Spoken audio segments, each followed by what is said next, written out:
और ये हरेश्वर के भैया जो मोहन नगरा के रहने वाले हैं, क्या पे भिजवा रहे हैं, प्रभु सुख शांति प्रदान करें। जैसे भगवान विष्णु ने आवाज लगाई, सभी देवता बहुत खुश हुए, पुष्पों की वर्षा होने लगी है। श्रोता बंधुओं, ब्रह्मा जी ने कहा जय हो प्रभु जय हो। ब्रह्मा ने कहा बधाई है ओ भगवान भग में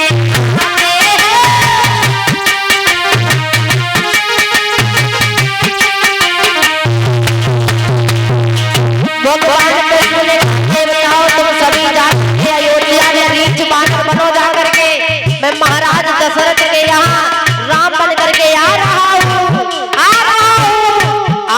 हूँ, तुम्हारी रक्षा करेंगे आकर के।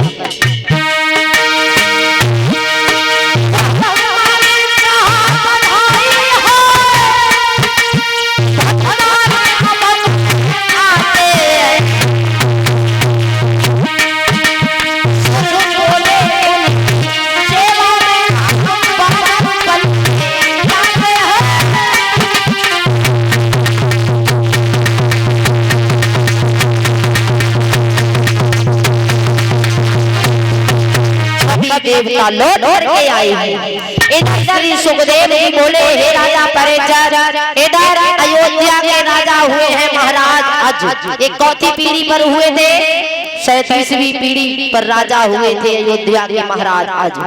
आज के पुत्र हुए महाराज दशरथ। एक बात बताएं दादा, दशरथ का दशरथ नाम कैसे पड़ा था? इतने लोग बैठे हैं, किसी को मालूम है दशरथ को दशरथ क्यों कहते थे? समय तो नहीं है, कथा तो इतनी पड़ी है, लेकिन आपको बताएंगे।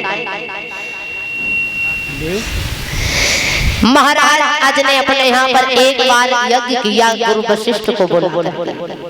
जब यज्ञ पूर्ण हुआ है तो महाराज आज ने गुरु वशिष्ठ से ये कहा, गुरुदेव आपने यज्ञ किया है, यज्ञ की जो दक्षिणा बनती है वो आप हमसे मांग लीजिए। तो गुरु वशिष्ठ कहने लगे आज अगर मुझे दक्षिणा के रूप में देना चाहते हो आप, तो तुमने सारे जीवन में जो मेहनत से धन कमाया हो वो मुझे दक्षिणा के रूप में दे दो। आज ने दोनों हाथ जोड़े पैर पकड़ लिए, ये क्या मांग लिया प्रभु आपने गुरुदेव? मेरे पास में मेहनत का कमाया हुआ धन कहाँ रखा है?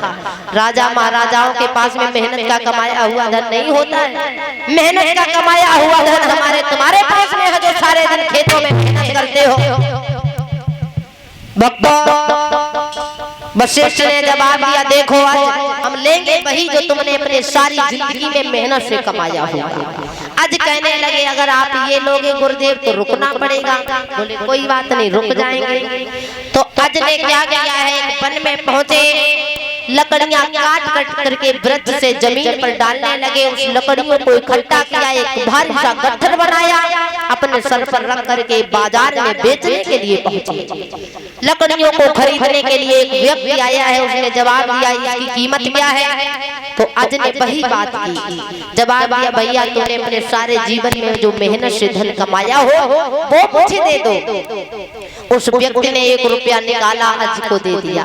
आज 1 रुपया लेकर के आए, जवाब दिया गुरुदेव मैंने सारे दिन मेहनत की, मेहनत करने के बाद में ये 1 रुपया कमा पाया, ये मेरी मेहनत का है, अगर आप इसे लेना चाहते हो तो ले लो। गुरु वशिष्ठ ने बड़ी खुशी के साथ में वो 1 रुपया को ले लिया, लेकर के लौट के आए। गुरु वशिष्ठ की जो पत्नी थी अरुंधति ने जैसे ही आते हुए देखा है अपने पिया को, तो जवाब दिया महाराज यज्ञ करके आए हो, आज के यहाँ पर दक्षिणा में तो बहुत सारा धन दिया होगा।